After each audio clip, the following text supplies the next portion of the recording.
Right on. So, week 2 is behind us. Week 3 is ahead of us. And at this point, and this is I've been saying this, but I think you start to really feel it. At the end of week 2, it's really like being 4 weeks in on a regular 18-week course. And remember, I know I'm repeating myself, but this class takes the normal 18 weeks and compresses it into 9. Now, you're either thriving in this environment, which there are definitely some of you that are, or you're really trying to just keep up, or you're behind. So here's the thing I want you to know it. At this point, if you're not passing this class, I would say really rethink whether this is going to work for you.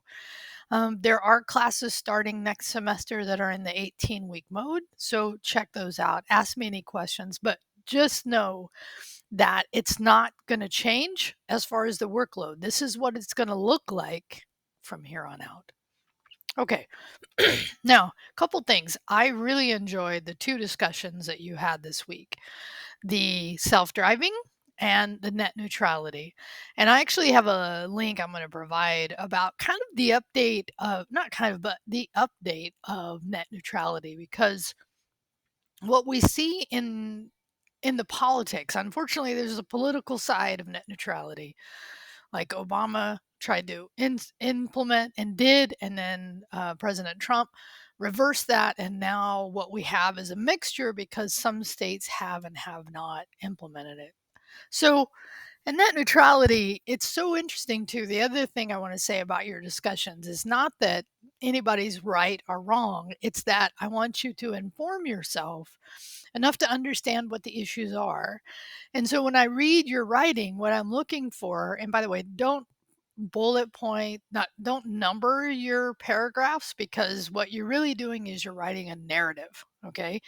So when I see students numbering, it's like it's a clue that they're not really writing narrative style. And narrative style is like, here, when I say here are the things I want your post to cover, when I'm reading your writing, then I want a narrative of of that content in your writing, not the numbers themselves. So only a few people did that. So FYI, most of you are doing a fine job. You may get points off sometimes for not actually doing a substantive reply, because just writing a couple of sentences that don't really go into the depth or cover all the required topics will hurt your grade. Okay. And I also know that sometimes you're just kind of you're running and you're trying to get through it, but just know that that does affect your grade, at least one reply. And again, substantive, just saying I agree won't get you the points for a reply. Okay. Sorry, that was about net neutrality and some about the discussions. The other thing about the self driving, and many of you had very strong opinions about this, which I completely understand. Do I completely understand? I mostly understand, because it's not one of those clear topics, because it affects people who their profession, their career, their job is driving. So if we automate this process, right, we're going to impact those people. And then there's the comfort level that people had about computers and glitches and all that. Totally understandable, all parts of that.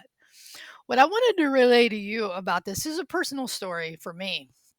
I have had an electric car. I've had a Tesla now for over a year. And just about 3 months ago, Tesla gave the ability to install their version of full self driving. It's not full self driving, but it's definitely along this spectrum. So I tried it out for a month, and I tried it out on a trip to LA. And we turned it on right at the base of the grapevine, as before you head over into LA. And we turned it on then, and I used it 90% of the way through LA traffic. And I was really surprised how well it did. But I also noticed that tendency to think I would drive better than it would. And there are times when I definitely made those decisions. But where it really became apparent to me the benefits, because remember, it's a spectrum. It's not that we're going to full self driving, it's that we're going to have something along that spectrum.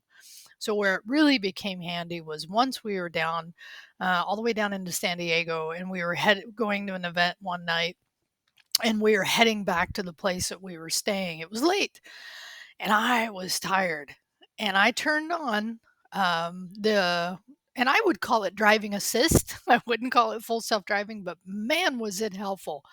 And I think that's really one of the use cases, right? Is that when you're tired and you're having to drive somewhere, that system can help you by assisting you in be able to see better, even in the dark. So I really that was the moment when I realized, for me, one of the clear benefits, because I think people are impaired driving, not necessarily because they're drunk, but some of them are, or impaired in some way. But I think we're impaired as a culture for those who watch their phones a lot, right? That's driving impaired. So if you have assistance in the car to help you, I think it's good. Okay, those are my comments. Now, let's look to week 3. Okay. So, in week 3, um, actually, it's kind of a normal week for us, right? In the sense that we have a discussion, we have a chapter quiz, we have a word lab, chapter 3 and chapter 4. So, Thursday and Monday and Thursday nights. And we end the simulation during this week 3. So in week 4, which I've made available right now, okay, again, remember, I don't record this until next week, and next week I'll talk about this. But next week is when we move from simulation to the actual full um, having to have Word installed. Okay, so one of the things you could do this week to help yourself is like, do you have Microsoft Word installed? Right? I covered this and I gave the video up in week 1 for this, right? For how to get Microsoft Office for free. That was a video, I believe that one's from me, for how to do this. I have to see. Yep, that one is from me.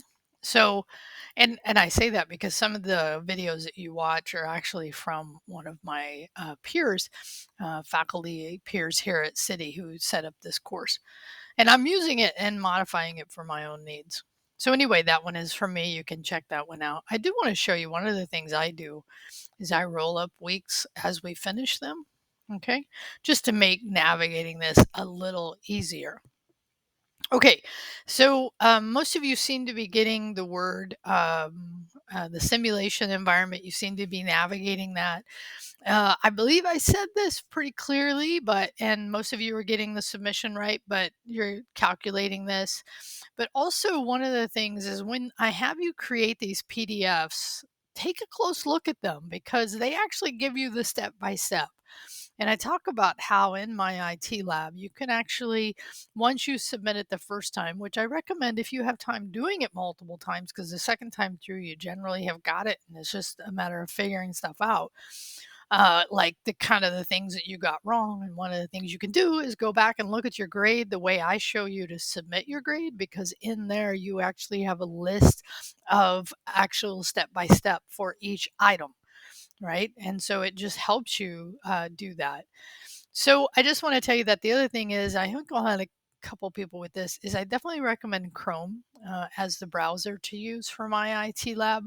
And I haven't noticed you all posting out on Discord yet, but I know some of you were there, so you can always ask there as well.